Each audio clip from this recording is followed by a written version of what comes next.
Welcome to University Disciples, class number 8. We're going to be talking about English Bible history. How we got the English Bible history. You're welcome to ask questions, and we'll try to keep a good pace for those that are listening and watching on the video. We're going to start in 1414. The history is 1400 BC to 1400 AD. Does anybody know what this number is significant with? 1400 BC.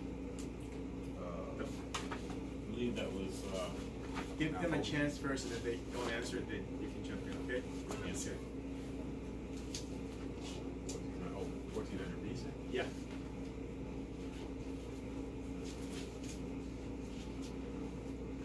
Go with your gut. It's the 1400 BC, the first instant. This is where we're talking the history of the Bible. No, I didn't write anything. Remember that. Okay, what about Moses?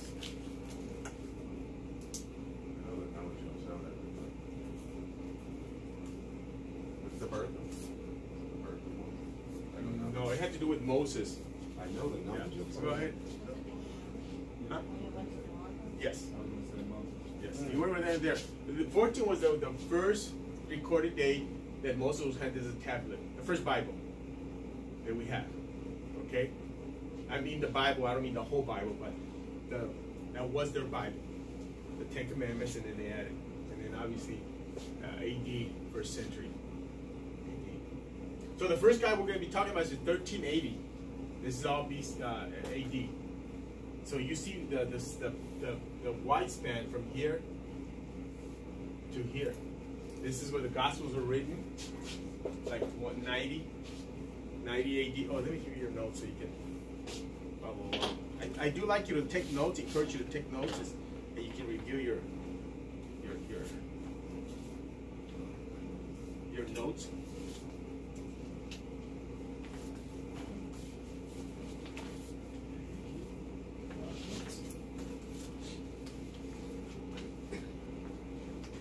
And if you know anything about it, the first guy is we're going to be talking. So this is John Wycliffe.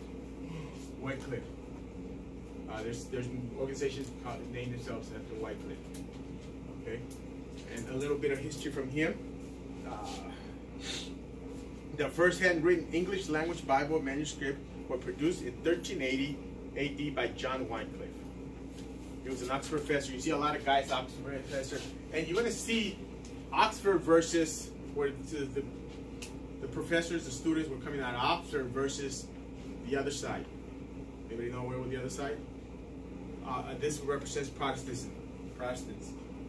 Catholicism. So it was Catholicism, and then you start seeing professors and students and coming out of for Protestant. Okay. Like I said, they were translated out of the Latin Vulgate, and they said they had a lot of problems in it. There was just so many mistakes that were written. Anybody know about John Huss? 1450, John Huss, one of the Wycliffe's followers. John Huss actually promoted the Wycliffe's idea. Huss was burned at the stake 1415. This is what he prayed. The last words of John Huss were this: in 100 years, God will raise up a man whose calls for reform cannot be suppressed. Almost exactly to 100 years, almost. Guess what? Who was raised up? Luther. Almost exactly 100 years he was raised up. Okay. So we see how the Bible is being translated. How it's taking form from one. And that's why I say you can't stop the things of God. Now there's going to be here a little bit in a minute about the 88 books. And it might cause a conflict in some. It doesn't in me. Okay. Then in 1450 we got who? Johann Gutenberg. Remember him? What did he do? Gutenberg.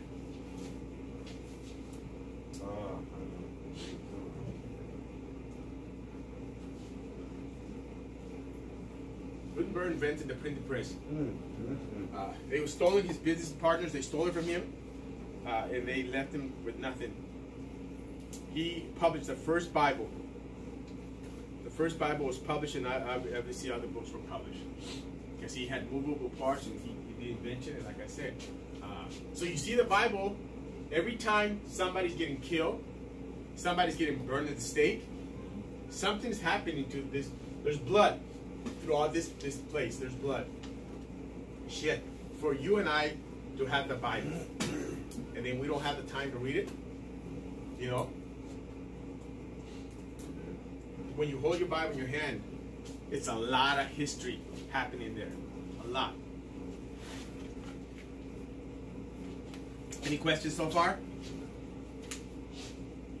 Another guy in 1490, Thomas Linclair. Okay, in the 1490s, another Oxford professor, again you see another professor, the present physician to King Henry VII and VIII, Thomas Linclair, decided to learn Greek. And he said either the original Greek is not gospel or we're not Christians. It was so messed up, so he said, wait a minute, something's wrong with this. Something's desperately wrong. The Latin was not an original language of the scriptures. The Latin was never original. You know, but the Catholic Church taught the Mass to like 20, 40 years ago in strictly Latin. They still do it. Some places they still do it. But it's 1470. No. 1490. So you start seeing all the stuff that went through it. It didn't just happen like that. In 1496, John Colet, another Oxford professor and the son of mayor, this guy was able to translate and do all kinds of work. That within 6 months, there was 20,000 people. He translated into the English that in London. That people, his dad was a mayor, so he kind of they didn't give him a hard time because you know his dad was a mayor. That people were so hungry to hear the language in the Bible in their own language. And even today, organizations like Wycliffe Rainbow Translators, all those translators feel the same way. When a person gets to read the Bible in their own language, you know, in your native tongue. That organization that grows with support, Anastasia, the organization their goal is for the next years to come is to translate the Bible in every language. That's their goal, and they work hard at it. They work hard. When you read it, like wow, your own language, and this is what's happening. It's going through the motions. It's going through, and it's happening. We still got a long way to go of history.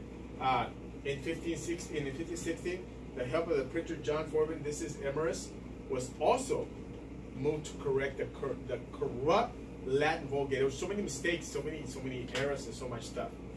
In 1560, the Greek Latin New Testament Emerus further focused attention on just how corrupt and inaccurate the Latin Vulgate had become, and how important it was to go back to use the original manuscripts. Okay, original translations, when you go back to the original manuscripts. Sometimes people get a Bible and they use that to translate. That's not a translation. Okay, you got to go back to the Hebrew, the Greek. What's the third language? Aramaic. Okay, that was during the Babylonian captivity. You got to remember that. He spoke all three. Yeah, Jesus was trilingual. You know, if you ever see the Passion of Christ, he was speaking Aramaic. But he could speak all three. Okay? Any questions so far? So we come to this guy named William Tyndale. He's very famous. Was a captain of the army of the Reformers and was their spiritual leader. This guy could speak 8 languages. 8 languages fluently. They said he could speak it fluent, that any one of them could be his mother tongue. Can you imagine? We struggle with one language most of us. Yeah, that's Erasmus. No, Tyndale. Oh, okay. Tyndale. Okay.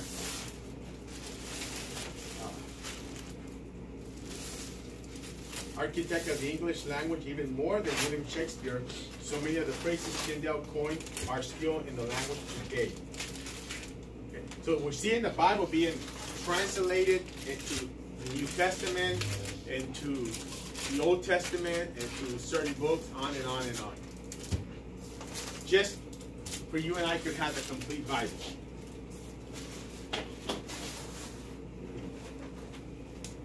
So a lot of times people say, oh, well, how did we get the Bible? They think we just woke up one day and we had the whole Bible. It didn't happen that way. So now we come to our famous person, Martin Luther. Had a small head start in Tyndale, and Luther declared his intolerance for the Roman Catholics' corruption on Halloween 1517 by nailing his 95-page thesis of all the corruption, and then he was taken to court at the Diet of Worms to be. They wanted to kill him. They wanted to kill him, but his friend took him out and rescued him and put him in secluded. Hid him.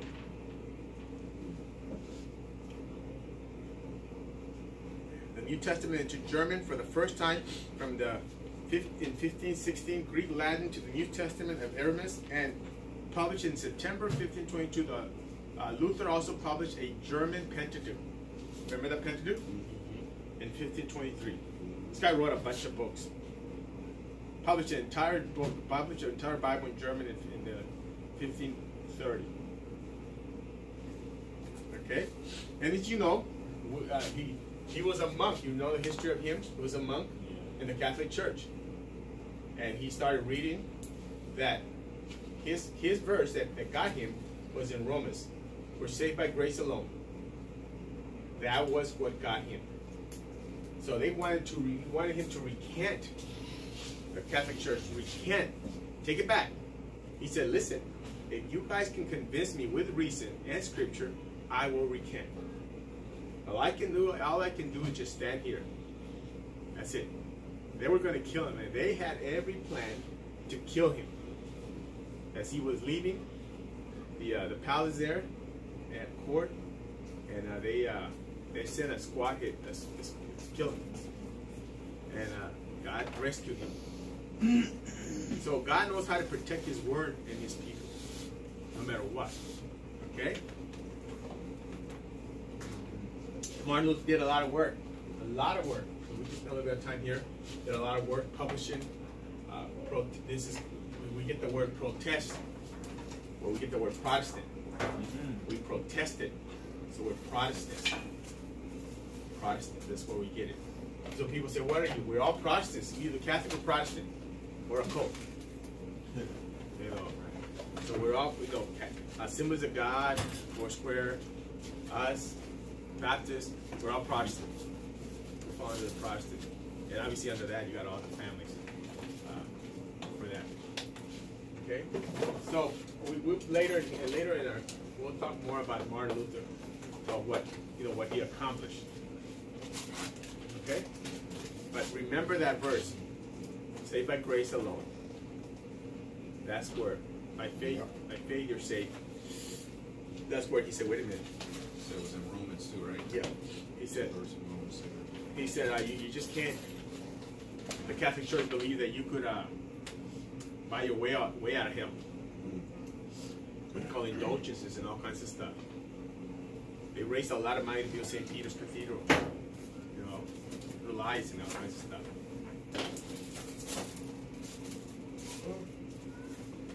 Okay? Got four of the plans, and in 1525 and 26, Tyndale New Testament became the first printed edition of scriptures in the English language, and subsequent prints for Tyndale New Testament in 1530 were often elaborately illustrations. Now we jumped down to Miles Coverdale and John Thomas Rogers. John Rogers. This is right here. Where is it? Miles and Rogers, 1537. We're moving ahead. Okay. The first complete English Bible was printed on October 4, 1535, and known as the Coverdale Bible. John Rogers went on to print the second complete English Bible in 1537 under the name Thomas Matthew, which had been used by Tyndale also. This is man that just took the Bible. Can you imagine if you were called to carry on that burden? To carry the Bible to the next level? That's pretty cool. God calls on men. In 1539, Thomas Cranmer, the Archbishop of Canterbury, hired Miles Coverdale to be request of the King of England, King Henry VIII, to publish the Great Bible for public use. It was called the Great Bible. Every Bible had some kind of name. You know. Great Bible. Well, why? Because they wanted to associate it, separated from Catholicism. So this is the Thomas Matthew Bible. This is Webster. This is, you know, the Great Bible. It's different than the Catholic. The Catholic Bible was the only one that was available as other Bibles came out. It's on a make different. Yes, like a different translation that was. And the Great Bible was under.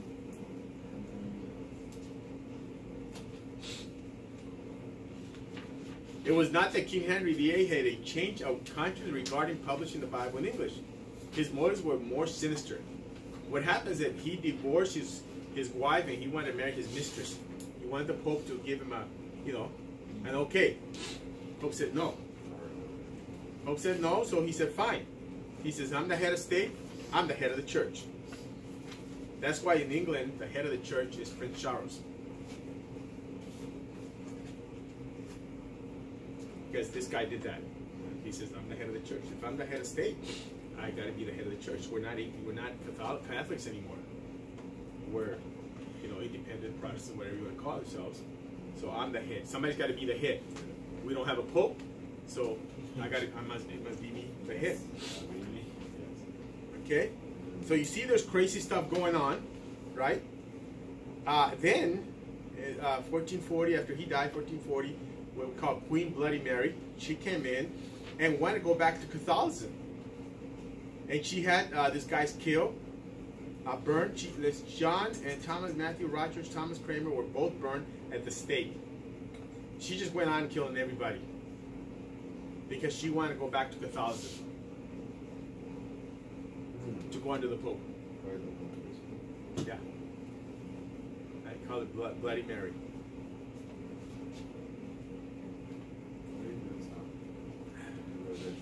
Not being funny, but you always hear about that name, whether it's a drink or I remember when we were young, we used to play this little thing in the mirror or something, and I was too scared to do that. Yeah, I was really did. I was like, that is up demonic witchcraft. You do that, you're that's for trouble.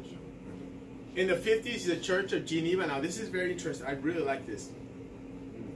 Well, first we're going to talk about John Fox. Anybody know anything about John Fox?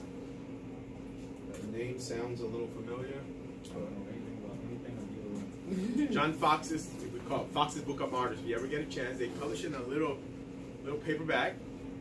My friend has like a special edition, a special box.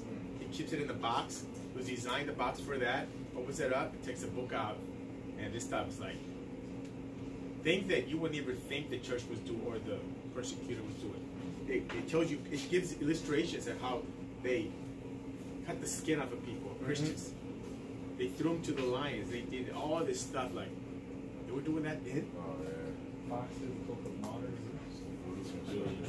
He published. He published with illustrations. I have a little paperback myself. It's just like wow. Because we hear about Nero and throwing him in the lion's den. It's pretty much what you hear out there. But when it talks about a history of how they were put to death, like wow. There's some gruesome ways. I mean, some serious. Yeah. Like you said, skinning and alive. Different crazy stuff. In the 1550s, Church of Geneva Switzerland was very sympathetic. So basically, when these guys ran away, they found a place to go to Geneva. Geneva, that's where we get the Geneva Bible. The New Testament was completed in 1557. The complete Bible was first published in 1560. The Geneva Bible. You know what the Geneva Bible? Anything about it? Isn't that the first Bible that came to America? You're asking, or you tell us?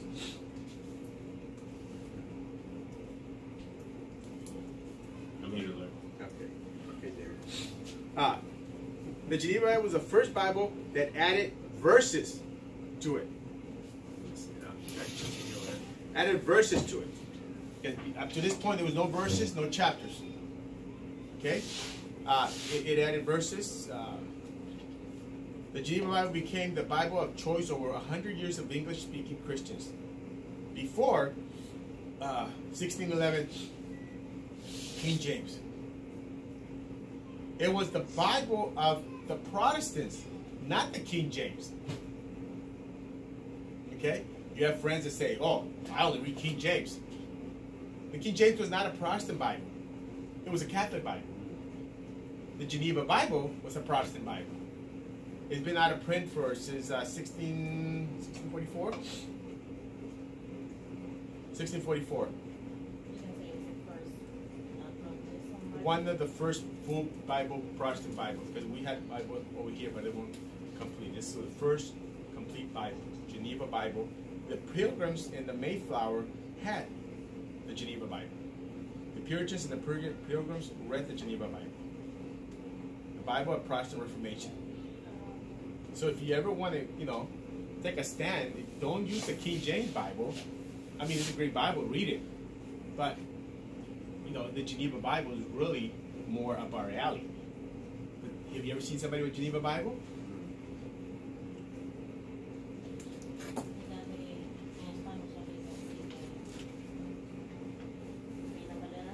That's like King James.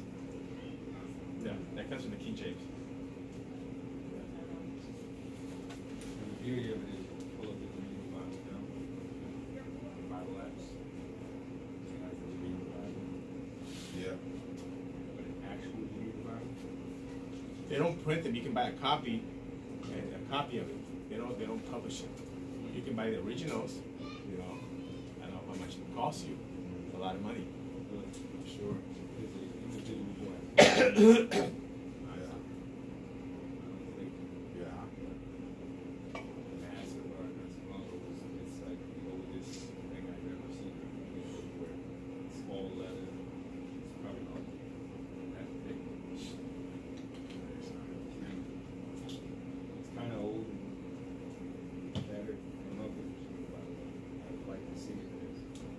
So in 1604, the Protestant clergy approached King James I of England and wanted to publish a Bible. They wanted to change a little bit because the Bibles that were being translated and the notes had a lot of the Pope was Antichrist. So they wanted so much to publish an English Bible to take that out. Because, okay, so we read the Catholic Bible, people want to read the English Bible in their own language, but the only choice they have is to go read Tyndale's and his guys, and they have comments, or bad comments against the Catholic Church. So they approach him to publish another Bible that will take those comments out, or not put them in, they put it that way. Okay? John Bunyan. Anybody know about John Bunyan? You ever heard of Pilgrim's Progress? Yeah.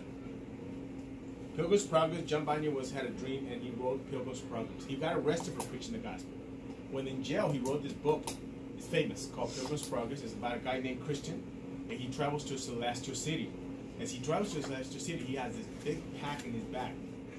And he goes and he meets this person, he meets that person, and some of the angels, he meets a guy named Evangelist, and he meets the devil, and all kinds of, he's trying to get to the Celestial City, to heaven. And then he gets weapons, gifts of the Spirit. He gets weapons, and he gets this, and he walks through the whole thing to the Celestial City. And John Bunyan wrote that, the Pilgrim's Progress. And it's this very famous book. If you ever get a chance to do it, to read it, we have a movie of it somewhere.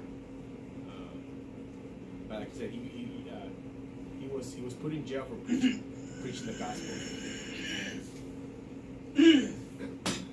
That's not these notes. What was it called? That's not the Celestial. Yeah, no, the Pilgrim's Progress.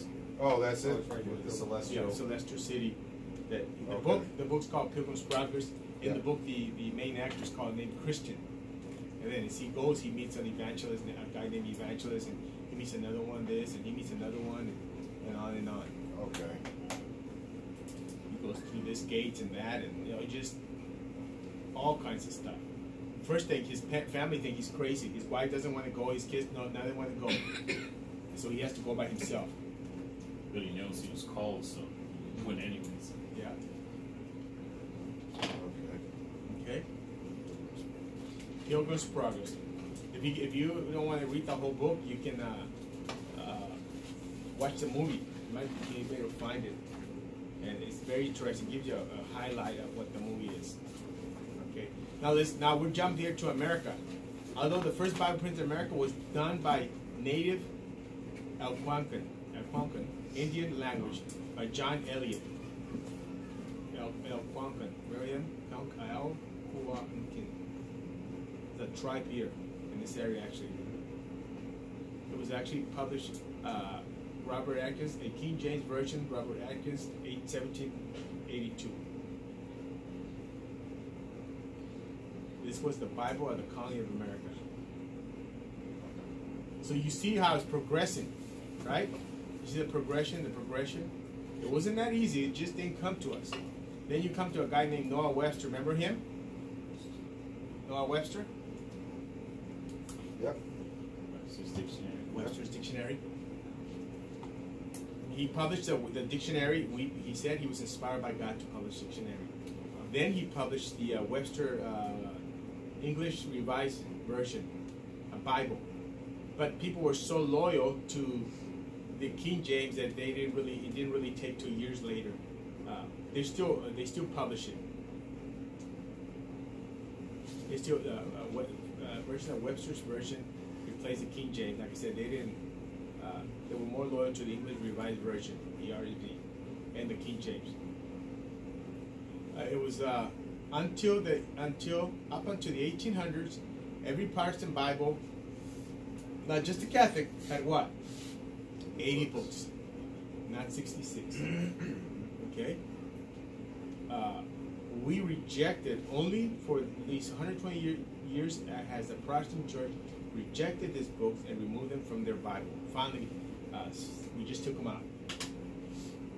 Now again, felt that it were not inspired. And it was not really a question. I mean, it was just more like a known that they weren't inspired. It was more like adding a history book to your Bible. You know, people didn't really talk too much about it. It was just there. Obviously, some people read it, but there's some contradictions between the 66 and those books. So some people argue, well, if they were there, why? You know, so either they're wrong or we're wrong. We can't have it both ways. When I grew up and I became a Christian, we only had 66. Going back, I listened. You know, that's what I was given. Any questions? The first for this reason in 1773, I don't like this Bible myself. New International Version was produced, which was offered as. Anybody like that Bible? Not really. I've always, even since I was at the age of understanding somewhat, I always heard like same thing. I think people were just strictly King James, so everybody was like, don't, because we had an NIV. You know, we had NIVs. I think, you know, but it started being like, oh, don't trust that NIV. Don't trust the New International Version. Don't trust, because same thing like this. There's things in here that I'm like, just don't feel the same as the King James, you know. So I think it's more people unwilling to let go of their King James and read it in a more common manner. You know, maybe it made it easier to read the NIV, but they just stuck to the King James and said, that's the devil's book, the NIV, because it's not the same as the King James. That's what I always had, you know. People weren't willing to give it a chance. I can't say for myself that it's not the same thing as the King James, just easy to read, because I never really got into it, because I was always told stay away from the NIV, you know. So from page 1 to page 10, I have noticed a mainstream in most things. So we need to erase this. Folks don't like to erase it because that's a definite. To me, not so much change it, but make it easier for people to read it. Like we have the Bible in English, we have Sister Hilda, so we want to translate it for her. We're not changing it. We want her to read the Bible. We have children, we want to change something to help the children read it. Like when we teach, for God so loved the world, some of the scriptures, my wife, we don't teach in the whole scripture. Because it's so hard for God loved the world, He gave His Son. Sometimes we just, God is love. We condense those verses down to manageable bites for the children. So what I see is the Bible was being like the Algonquin Indians. You know, a Webster, something that you can, I mean, even today, like when they took the King James, and we're going to talk a minute, made it into the New King James, because people, there was Elizabethan language. We don't speak that way. We just don't talk that way. Without thou said the Lord thy God. We don't talk that way. So they weren't trying to change it. They were trying to make it more easier for people to read. You want to talk about change? Jehovah's Witnesses change it. You know? So this is all these people so far, I mean, obviously maybe somebody's thinking, but most of them that I see were instruments to help people read. I mean, you couldn't read the Latin. And then you had it in German. Well, that didn't help us in America. So let's translate it so they can understand it. I mean, this is what I do when I'm preaching. I don't do it that much anymore because I do the NLT, but when I was using the King James to preach, I'd always be doing a translation. This is what he means. Okay. Before times, God did this and that. Well, let me tell you, it means this, so I did the same thing. I was doing a translation for the people so they could understand. Yeah. Even like what you go, like, I want to say Nicodemus or whatever his name was, when it was like, when she said, unless a man be born again, he cannot enter the, well, how am I going to go back up into my mother's womb and an old man like me? And he said, oh, let me just sort of break. He was telling him something, but he had to break it down in a different way so he could understand. So he's giving him the same word. It's a spiritual thing, not a physical thing. And that's what you do. That's what some of these Bibles do. They just take what the meaning is and they make it easy to, oh, I get it. You know, break it down for people to understand easier. Because there's a translation and then there's interpretation. It's different. Yeah. Okay, you translate it to the language. Some people still don't understand it. Then you interpret it for them. That's where you're going to get in trouble. Exegesis, eisegesis. When you do exegesis, you study what the whole thing. When you do eisegesis, you just go in with your mind. This is what it says. No, it's not what it says. That's what you wanted to say. When you do exegesis, you look at the verse before, the verse after. You look at the chapter. You look at the grammar. You look at the context. You look at the history of what was happening in that time. You know.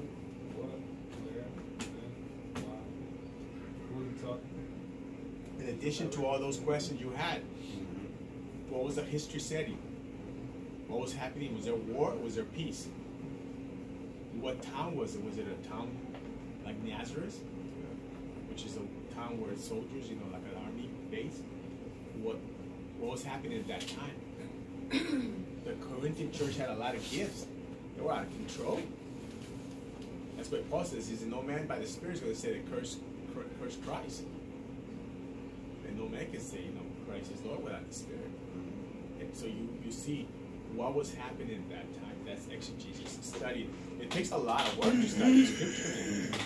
It's like 17 points you got to go through to study. Yes.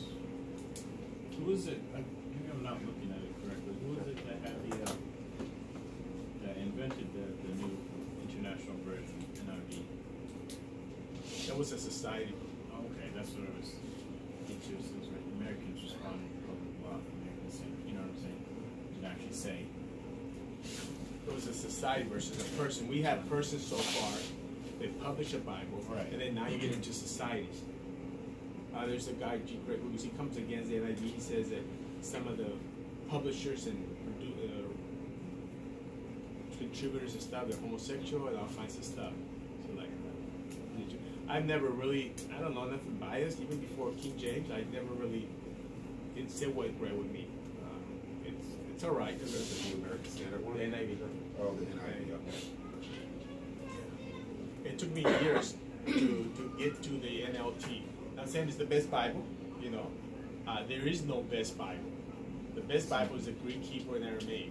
That's the best Bible. And you can read it. If you can't, then you gotta set up a second test. What's good for you?